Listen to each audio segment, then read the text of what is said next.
can face tomorrow. Amen? Hallelujah! Praise the Lord. Ang ganda. Tunay na because of Jesus Christ, we can face our future. We can face for tomorrow. Amen? So, napaka-buti ng Panginoon. Sabihin mo sa katabi mo, because of Jesus Christ, you can face the future. Amen? Amen. Praise the Lord. Hallelujah. Tayo po ay manalangin. Jesus Christ, Father in heaven, once again we thank you, Father, we thank you, Holy Spirit. Thank you, Jesus, na tunay o God na napakabuti mo sa buhay ng bawat isa. Ang ikaw, O Lord, ang aming Diyos na makapangyarihan sa lahat. At tunay, O Lord, without you, we cannot face tomorrow, O Lord. Without you, hindi po namin kaya mapagtagumpayan ang aming tinataha na daan na pinagkakaloob mo sa amin pang-araw-araw. So Lord, we thank you, and as we continue to listen to your word, continue to prepare our heart, open our ears, our mind to receive your word, para kung ano man po, Lord, ang aming matutunan ay ito po ay ma-apply po namin sa aming buhay at patuloy na maitataas ang inyong pangalan sa aming buhay. In the almighty name of Jesus, we pray that whatever the work of evil shall not prosper in our life, but everything we do, it will always victory upon victory, because you are our God, who is a victorious God in our life. We thank you, Father. We thank you, Holy Spirit. Thank you, Jesus. In Jesus' name, amen. Amen! Praise the Lord! So napakabuti ng Panginoon. At tunay na kung wala po tayong Panginoon, wala po tayo dito. Amen? So, last week na pag-aralan po natin is the power of the blood, and na-celebrate din po natin kung bakit siya namatay. At ngayon naman is, pag-aralan po natin is about resurrection.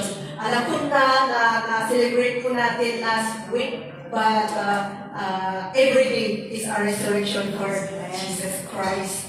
So, sabi na dito, resurrection, ang pinakamahalaga nangyari sa buhay ni Jesus Christ na hindi yung pagkamatay, hindi lang yung pagkamatay niya, but most of all is yung pagkabuhay niya.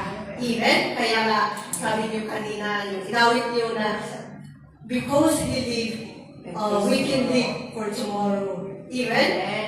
Tama ba yun? So the resurrection of Jesus Christ is napakahalaga po sa ating buhay. Hindi lang po yung pagkamatay niya, but higit sa lahat yung pagkabuhay niya. Amen? So kaya nga po, pagpupunta tayo sa garden tomb is makikita po natin na it's empty. Diba? Na realize po natin na tunay nga na yung the tomb of Jesus Christ is empty. Amen? So, wala pong pagpuluhan yung pag-gather po natin dito or yung pag-Bible study po natin, yung pag-devotion po natin kung hindi po namatay si Jesus Christ at nabuhay po muli. Kasi kung naniniwala po tayo kay Jesus Christ na namatay lang po siya, wala po kabuhay, wala po pagpuluhan yung pananampalataya po natin kasi naniniwala po tayo sa patay lang. Pero because that He resurrect after 3 days is yun po yung pinakapag-asa po natin na we gather each and everyone and we learn about His Word. Amen? So, praise the Lord na tunay na nabuhay po siya sa ating buhay. Amen? So, the text po natin ngayon is matatagpuan sa John 11, verse 25 to 26. So, sabi niya, Jesus said to her, I am the resurrection and the life. In the life, those who believe in me will live, even though they die. 26, and those who live and believe in me will never die. Do you believe this? Sabi po niya. Ito po yung sinabi niya sa kapatid ni Lazarus bago niya buhayin si Lazarus. Yung sinabi niya kay Martha and Maria. Amen? So, sumasampalataya po ako naniniwala ikaw si Kristo, ang anak ng Diyos na naparito sa daigdig. Amen? Kaya yun po yung sagot ni Maria sa kanya. Na tunay na if we believe in Jesus Christ, ay makikita po natin yung totoong paniwala po natin sa Kanya. Amen? Kasi sa mga Hudyo noon, pupunti lang po yung naniniwala kay Jesus Christ. Kaya pinakita ni Jesus Christ sa mga Hudyo na tunay siyang anak ng Panginoon at tunay po siyang Panginoon. Diba? Kaya sa pamamagitan ng pagkamatay ni Lazarus, pinakita niya yung kapangyarihan niya na binuhay si Lazarus. Pero bago ang lahat, tinanong niya si Martha at si Maria kung naniniwala sila na kung kayang gawin ni Jesus Christ yun. Pero ang sagot ni Maria at Martha, opo, naniniwala po kami na ikaw ang Panginoon at ikaw ang sinugo ng Panginoon para dito sa mundong ito. Amen? Kaya praise the Lord sa kanilang pananampalataya at tayo din ngayon na inaaral po natin by faith kahit hindi mo natin nakita yun na niniwala at nagtitiwala po tayo sa Panginoon Jesus. Amen? That truly, that we believe in Him, that He resurrect from death. Na akala ng Satan, tinagunan niya, but after 3 days, nabuhay muli siya. Amen? Kaya matututunan po natin dito is resurrection give us assurance of eternal life. Amen? So yung sinabi ko kanina na hindi lang namatay si Jesus Christ dahil sa ating mga kasalanan, kundi nabuhay po siya after 3 days na nandoon siya sa libingan. But, amen? So in the 3rd day, He rose again from the death. At ito po yung assurance po natin that someday we will have an eternal life. Amen? That who believe in me will live even though we die. Amen. Praise the Lord. Yan po yung sabi ng Panginoon na even we die, we are because nakita na natin na Jesus Christ resurrected. Amen? Kaya napakahalaga na si Jesus Christ ay paniwalaan po natin. Amen? Diba, nung pinuntahan ng mga babae, kasi yung mga babae ang witness na si Jesus Christ is nabuhay. Yung empty tomb, nakita po nila na yung bibingan ni Jesus Christ, wala na doon yung katawan ni Jesus Christ. Kaya sila po yung mga babae yung naka-witness doon. Amen? Kaya totoo na buhay si Jesus Christ. Amen? So, paniwalaan po natin yun na si Jesus Christ ay nabuhay. Kasi kung hindi nabuhay na si Jesus Christ, tayo ang pinakawawa sa mundong ito. Kung tayo po ay naniniwala sa patay. Amen? Sabi nga sa mga Islam, namatay si Muhammad, pero namatay daw si Muhammad, pero ang Diyos namin namatay at nabuhay muli. Amen? Si Muhammad, hindi po siya nabuhay. Amen? Kaya yun po yung pag-asa po talaga natin na totoo ang ating Diyos. Amen? So, He raised from death. That is amazing and it is good news to our life. Amen? So, this is the assurance that someday, we will die physically, but through Jesus Christ, tayo po ay mabubuhay muli. Amen? So, mayroon na po tayong hope that Jesus Christ is alive. Through Him, someday we will become alive also. Amen? Kaya, He conquered the grave. Di po ba, lagi po natin iniisip or lagi natin i-declare na you conquer it all. Na dapat wala na po tayong magawa, kundi magiging magpasalamat, magpuri, maniwala sa salita ng Panginoon. Amen? So, number 2, na matututunan po natin for the resurrection of Jesus Christ is it takes away our fear of death. Makikita po natin dito sa Hebrew 2, Hebrew chapter 2, verse 14 to 15. Sabi na dito, since the children, as he calls them, are people of flesh and blood, Jesus himself became like them and shared their human nature. He did this so that through his death he might destroy the devil, who has the power over death. And in this way, set free those who were enslaved in their life because of their fear of death. Amen? So, totoo that Jesus Christ set us free for our fear of death.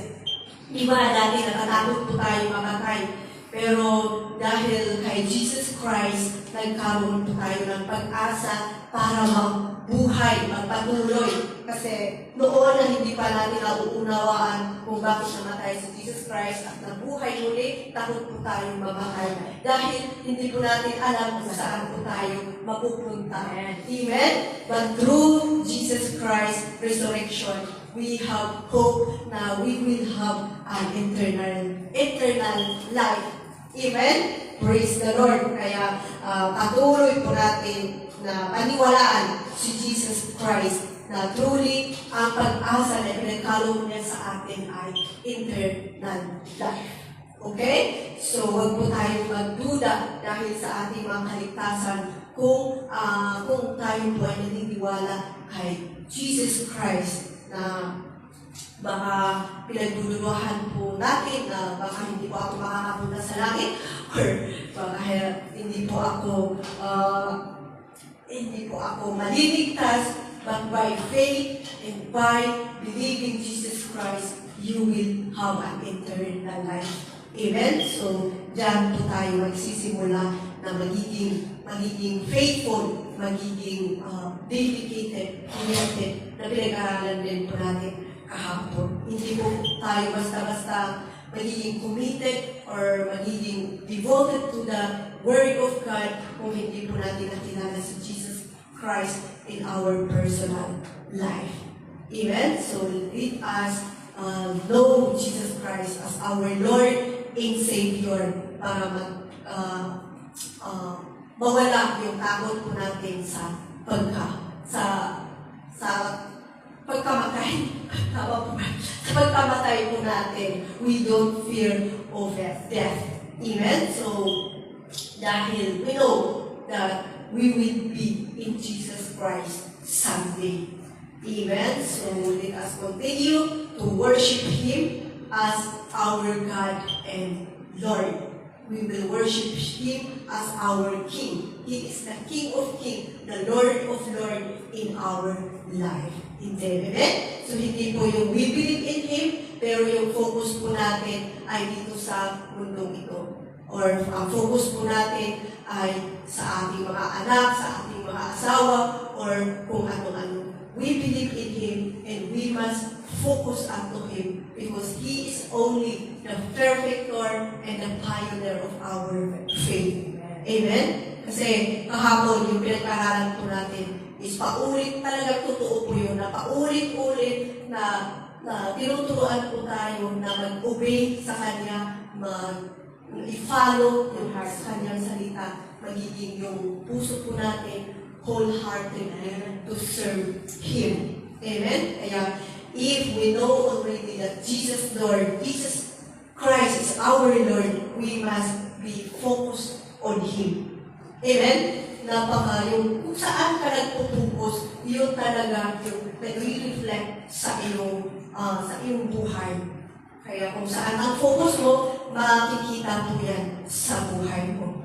Kaya, let us focus to Jesus Christ. Continue to offer our body as a living sacrifice. Kasi ito po yung totoo pagpupuri sa Panginoon.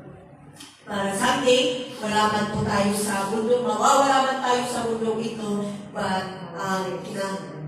But ang maiisip po natin na we will be in Jesus Christ we will be in Jesus Christ someday. Amen? Kaya nga, yung sa ngayon,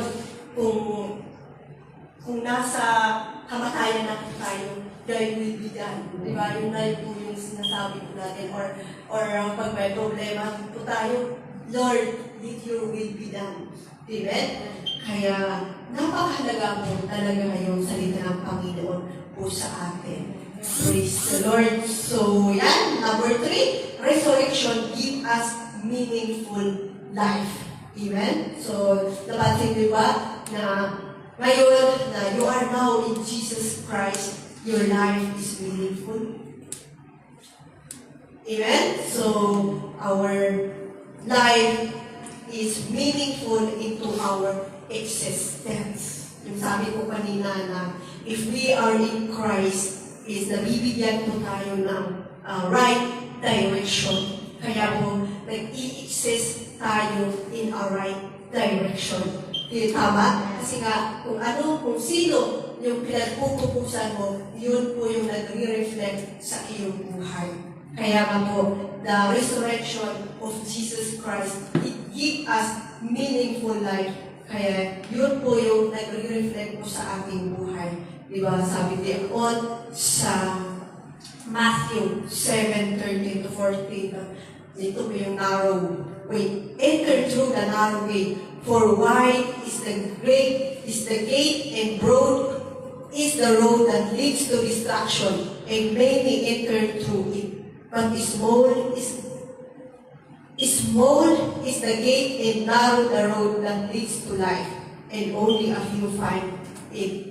Amen? So, through the resurrection of our Lord Jesus Christ, nabibigyan po tayo ng meaningful life na tayo po ay nag-i-exist through the right direction na, di ba, yung si Jesus Christ ang ating pina-follow, and napakahirap po yun.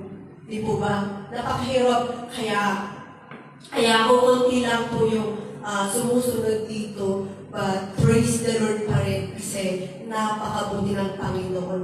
Gusto pa rin niya na lahat po tayo ay makapunta sa Kanya. Kaya bilang tayo ay nakakasunod doon sa narrow way, magiging yung sinasabi po natin na we will become also light and salt to the other people so that makasunod din po sila dito sa narrow gate, hindi po doon sa wide gate. Kasi yung narrow gate, ito po ay nagbibigay ng eternal life. Amen? So, yun.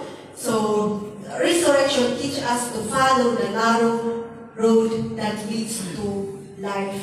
So, some people follow wide road that leads to destruction. Amen? Kaya, yung wide road, it leads to us for destruction. You want to follow, to pursue their dreams. Amen? Yung mga distraction po natin sa ating buhay ay yung mga dreams po natin, yung mga personal interest po natin, at yung kung ano, yung kagustuhan ng puso po natin. Pero ang sabi ng salita ng Panginoon, follow Jesus Christ in our life. Amen?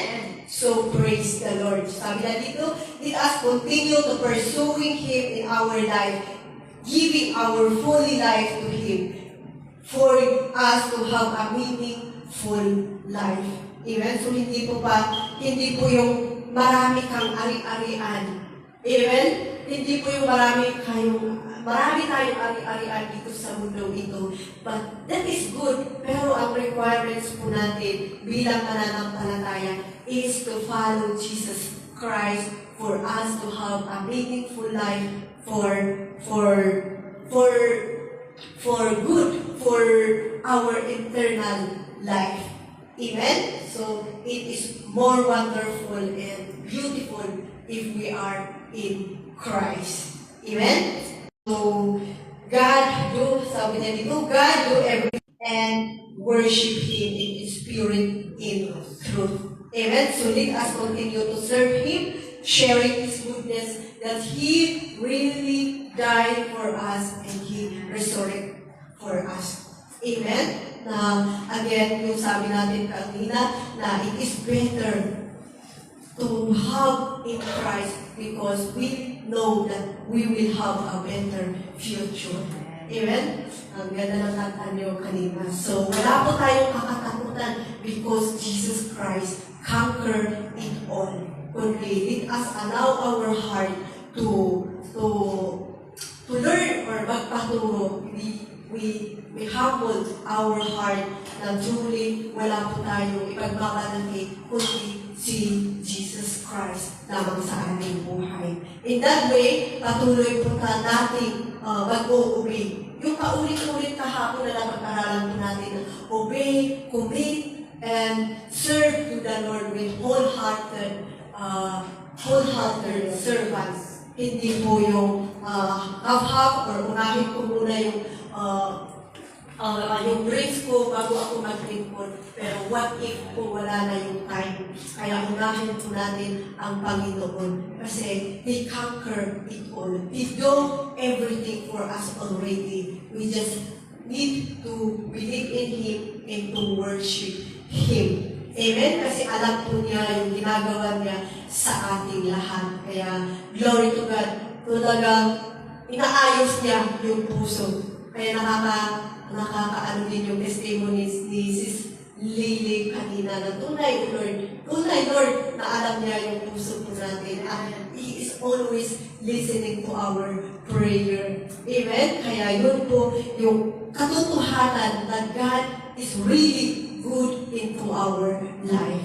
Amen? So continue to serve Him with all our heart, strength, mind, and with all our soul. Amen? Sabi niya dito sa 1 Corinthians 15:58. So then, my dear friends, stand firm and steady. Keep busy always in your work for the Lord, since you know that nothing you do in the Lord's service. Amen? Ito po yung sa ibang translation, sabi niya doon na your labor is not in vain. Amen? So keep doing in good serving to the Lord. Kahit hindi ka ma-appreciate ng mga tao sa paligid mo, but Lord will appreciate you. Amen? Kahit hindi mo, kung lagi kang, ikaw yung nagluluto, or ikaw yung nagwawalis, God will appreciate you. Amen? You do it for the Lord. It's not for other people. You love. Di ba? You love. Kung ginagawa mo yung pagsisilbi mo sa Panginoon with love, the Lord will bless you more. Amen? That your labor is in the Lord. It's not in vain. Amen? Kaya patuloy po natin pagsilbihan ang Panginoon na kahit po hindi po tayo na-appreciate ng ibang tao. Okay? So, praise the Lord. So, keep doing good and pursuing Him and do the right thing about Jesus Christ. Not for our interest, but all about Jesus Christ, who gives us life, hope, and peace in Jesus, in our life. Amen? So, praise the Lord. Yun nga yung sabi ko kanina na napag-aralan natin kahapon na we must be served with all our heart. Na sabi, be wholehearted to serve the Lord. Be so serious, committed, devoted, and consistent. Serve with all our heart, mind, soul, and strength. Amen? So magpatuloy po tayo because Jesus Christ do it for us already. Wala na po tayong ibang gagawin but to be strong and to obey and to follow Him because He died and rose again for us. Amen? Ngayon po yung pag-asa po natin. Diba, hindi po natin kayang lahat ang ating mga ginagawa kung hindi namatay at nabuhay si Jesus Christ sa ating buhay. Kaya let us continue to serve the Lord with all our heart and love one another, understand one another, and keep going. Kung hindi ka naunawaan, keep going. you have a vision that the Lord give to you. Amen? Continue to arise and shine to serve the Lord. Amen? So, yun lamang po. At tayo po ay tumayo at manalangin. Hallelujah, Jesus. Hallelujah. Yes, Lord, Father in heaven. Once again, we thank you, Father. We thank you, Holy Spirit. Maraming salamat at tunay ako, Lord, na ikaw, O Lord, ang tunay na nagmamahal po sa amin unconditionally. Tunay, O Lord, na ibinigay mo na lahat yung pagmamahal mo. Ibinuhos mo, O Lord, yung pagmamahal mo sa bawat isa na ikaw ang aming Diyos na makapangyarihan na namatay at nabuhay muli para sa amin, O Lord. Kaya Lord, patuloy po ipaintindi sa bawat isa na pahalagahan po namin yung pagkamatay mo at pagkabuhay mo dahil ito po, Lord, ang aming pinanghahawakan para magpatuloy po kami magsilbi sa iyo na magiging obedient po kami, magiging committed po kami, devoted po kami sa aming pagsisilbi sa iyong pangalan in the almighty name of Jesus.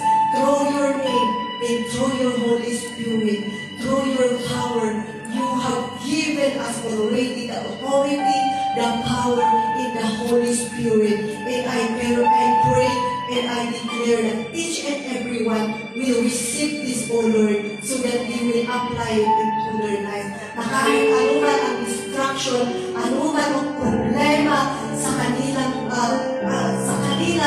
puso, O Lord, dahil sa iyong pangalan, makakayanan po nila, O Lord. I know and I understand, O Lord, na marami pa kami i-experience, but Lord, you have sent into your life.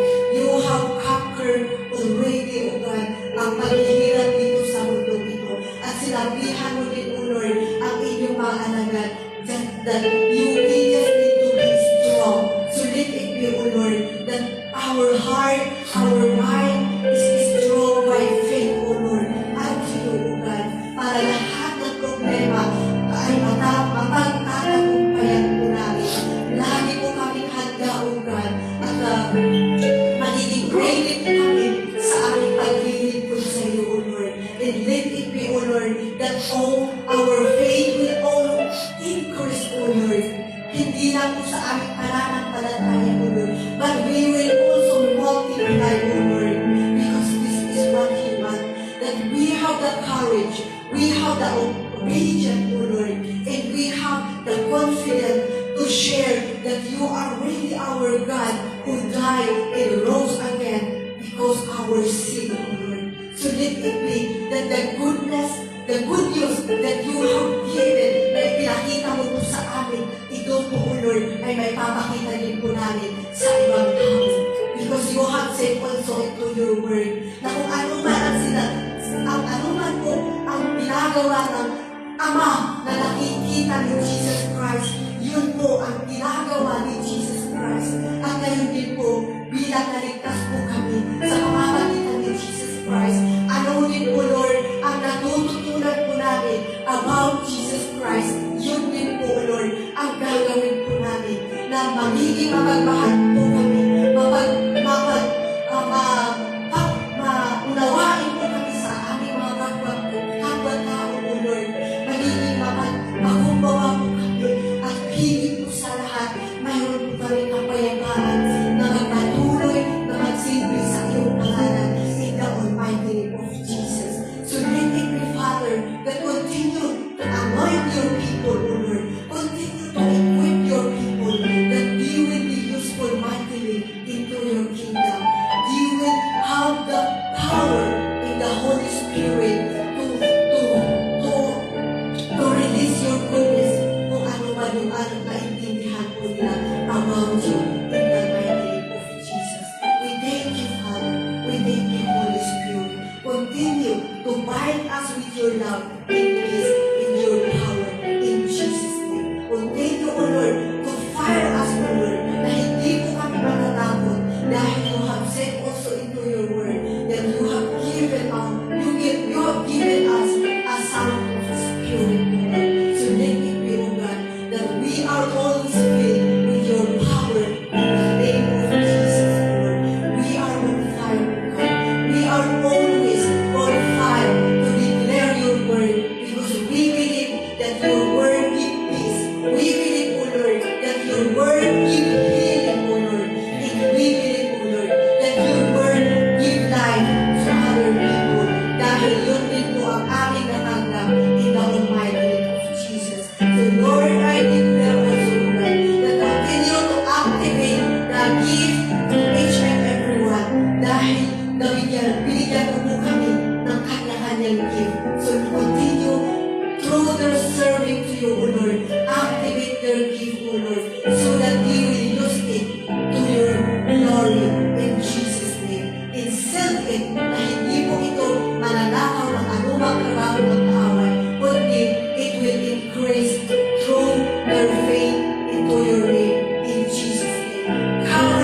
that they will all continue to arise and shine to glorify your name. Their heart will always focus on knowing you, not to honor people.